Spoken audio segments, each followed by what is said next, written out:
할렐루야.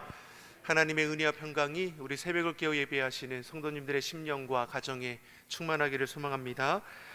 본문의 말씀을 보면 성막들에 배치할 번제단과 물두멍의 제작에 대한 기록이 담겨 있습니다.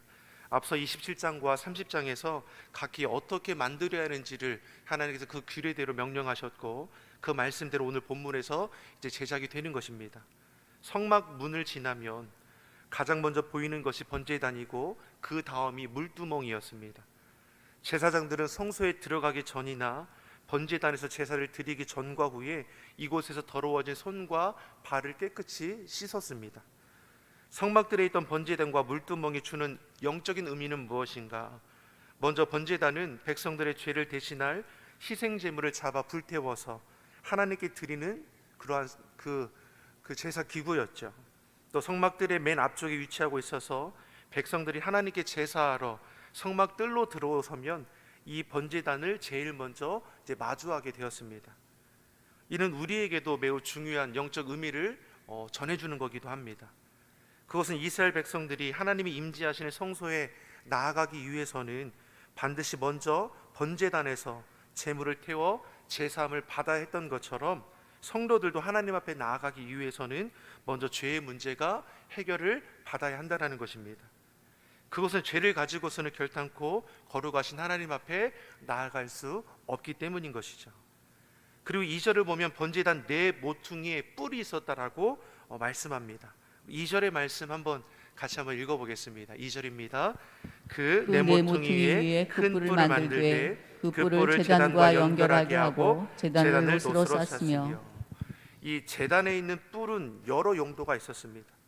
희생 제물로 드려지는 제물을 단에 붙들게 하려고 쓰이기는 도구이기도 했고, 희생 제물의 피를 바르는데 사용되기도 했습니다. 뿐만 아니라 번제단에 제물을 바치고 피를 뿌리고 제물을 태우는 이 모든 과정을 거칠 수 없는 급박한 상황 가운데 놓여있던 이들에게는 이 뿔을 잡으면 그 죽음을 면하게 되는 그런 의미도 담겨 있습니다.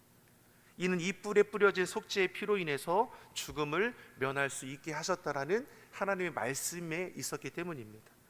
그래서 열왕기상 1장 50절의 말씀을 보면 솔로몬이 왕이 되는 것을 대적하는 이 아나니아가 반역이 무산되면서 죽게 될 위기에 처하게 되었습니다. 이때 이 아나니아가 급히 가서 제단의 뿔을 잡고 하는 말이 무엇이냐면, 솔로몬을 두려워하여 제단의 뿔을 잡고 자신을 살려달 것을 요청하는 장면이 나옵니다. 규례대로 자신의 죄를 용서해 달라고 요청한 것이죠. 다시 정확히 말하면 이 규례를 사용하여서 자신의 생명을 이제 살려달라고 말하는 것과 같은 것이죠. 솔로몬은 어떻게 합니까? 그 규례에 따라서 아나니아의 그 죄를 용서해주고 살려주는 것을 볼 수 있습니다. 하나님께서 인생을 향해서 참으시고 기다려주신 것처럼 솔로몬도 하나님의 말씀을 따라 회개하여 돌이킬 수 있는 기회를 주었다라는 것을 우리는 볼 수 있습니다. 물론 아도니아는 이 우선순위가 잘못이 된 것이죠. 하나님의 규례를 이용해서 목숨을 살려달라 구걸할 것이 아니라 지은 죄를 자복하여 회개함으로 용서를 구하는 것이 마땅한 것입니다. 사랑하는 성도 여러분, 하나님께서는 우리와 우리의 죄와 허물을 분명히 아심에도 불구하고 우리를 주의 보혈로 맑게 씻어주시며 성도라는 거룩한 이름을 주셨습니다. 아멘이십니까? 여기에 우리의 공로는 없는 것이죠. 전적인 하나님의 은혜이고 사랑입니다. 그 은혜와 사랑 속에서 예수님을 나의 주, 나의 하나님으로 온전히 고백하며 하나님의 자녀가 되었습니다. 이런 하나님의 사랑은 변함이 없습니다. 예수님께서 그 사랑으로 친히 대속제물이 되어주셨습니다. 그 피로 우리가 구원함을 입은 것이죠. 사랑의 주님이 믿는 자에게 우리에게 주신 말씀이 무엇입니까? 새 계명을 너에게 주노니 너희가 서로 사랑하라. 내가 너희를 사랑한 것 같이 너희도 서로 사랑하라. 너희가 서로 사랑하면 이로써 모든 사람이 너희가 내 제자인 줄 알리라. 다시 말해 주님께 속한 자의 증거되는 삶의 모습이 무엇입니까? 사랑인 것이죠.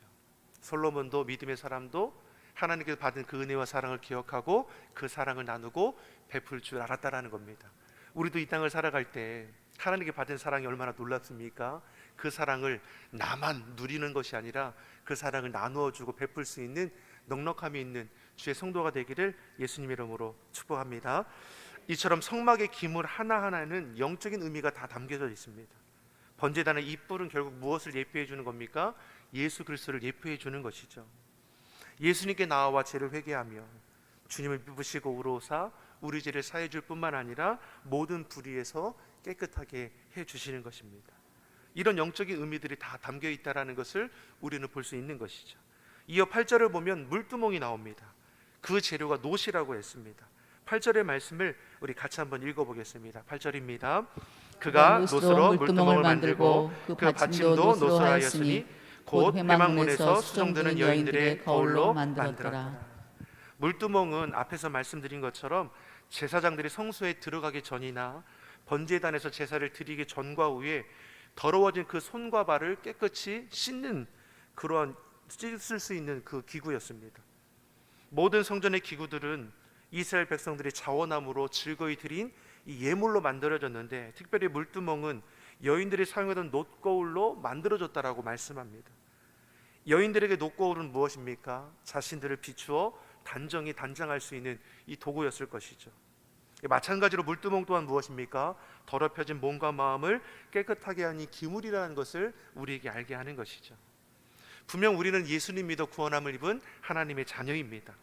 그럼에도 삶 속에서는 우리가 원하든 원하지 않든 의식하든 의식하지 않든 알게 모르게 짓는 크고 작은 범죄함들이 있다라는 것이죠. 거룩하신 하나님 앞에 나아가기 위해서는 더러워진 우리의 몸과 마음이 깨끗해져야 할 것입니다.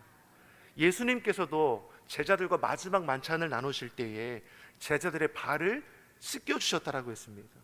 이때 제자 중에 하나인 베드로가 예수님께서 자신들의 발을 씻겨준다 하니 이것이 부끄러운 모습 아닙니까? 어찌 예수님께서 우리의 발을 씻을 수 있으십니까?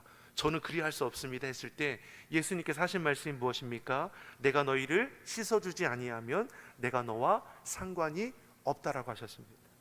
예수님 이처럼 우리의 더러워진 발을 씻기를 원하시는 분이시죠. 더럽고 온갖 오물이 묻어 있을지라도 주님 앞에 나오는 자의 그 죄를 주님께서 속하여 주시는 것입니다. 이처럼 우리 죄를 깨끗게 하실 분은 오직 예수님밖에 없는 것입니다.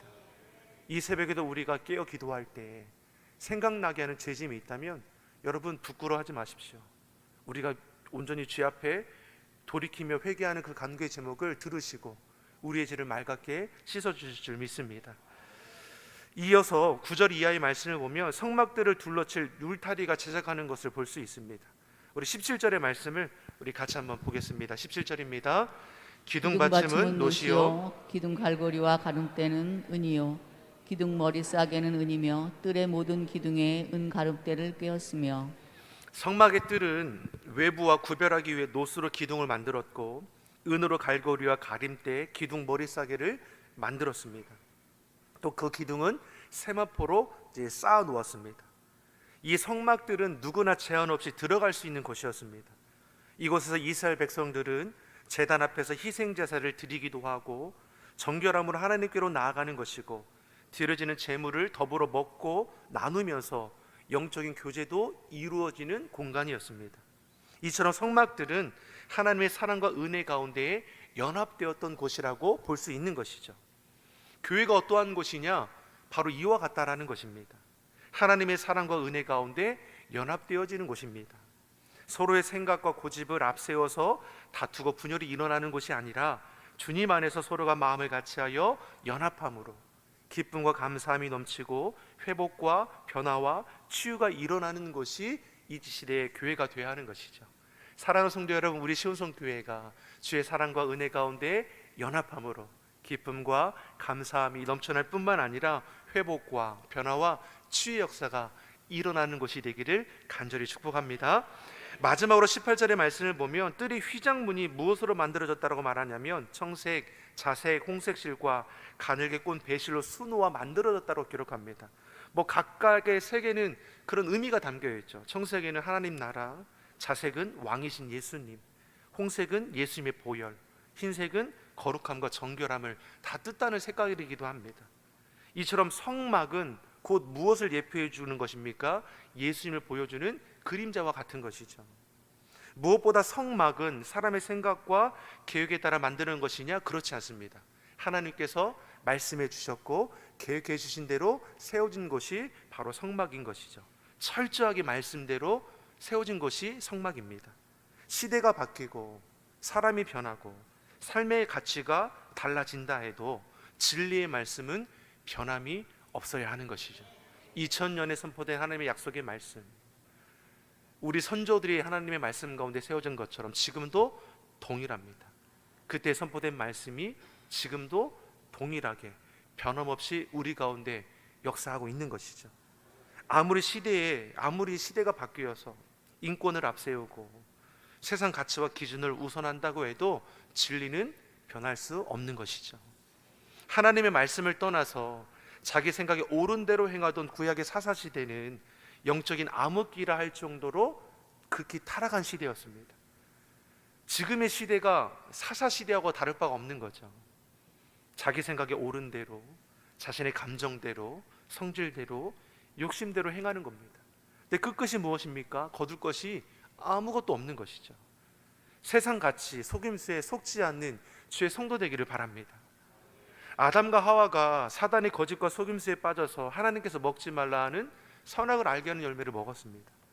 먹으면 하나님처럼 된다라는 그 미혹에 넘어간 것이죠. 이처럼 사단 마귀는 우리 안에 무엇을 심어주는 것입니까? 욕심, 고집을 심어둔 것이죠. 그래서 결정적일 때에 말씀 따라 행하는 것이 아니라 고집대로 행하여 망하라는 것입니다. 처음에는 어렵지. 작은 것부터 내 고집과 욕심을 쫓다가 점점 그 죄짐은 커지게 되어 있는 겁니다. 그럼에도 부끄러움도 수치도 모르고 자기 의를 자랑하기 시작하는 것이죠. 사랑하는 성도 여러분, 사람을 위한다 말하며 인권, 이념, 사상으로 포장하여 미혹하는 악한 사단의 괴계를 분별할 수 있기를 간절히 바랍니다. 우리 삶의 최고의 가치는 말씀입니다. 하나님 중심, 성경 중심, 교회 중심의 삶은 우리를 결코 넘어지지 못하게 할 것입니다. 삶의 모든 것을 하나님, 성경, 교회 중심으로 세워감을 통해서 하나님의 뜻을 이 땅 가운데 이루어갈 수 있는 신실한 주의 성도들이 되기를 예수님의 이름으로 축원합니다. 기도하겠습니다.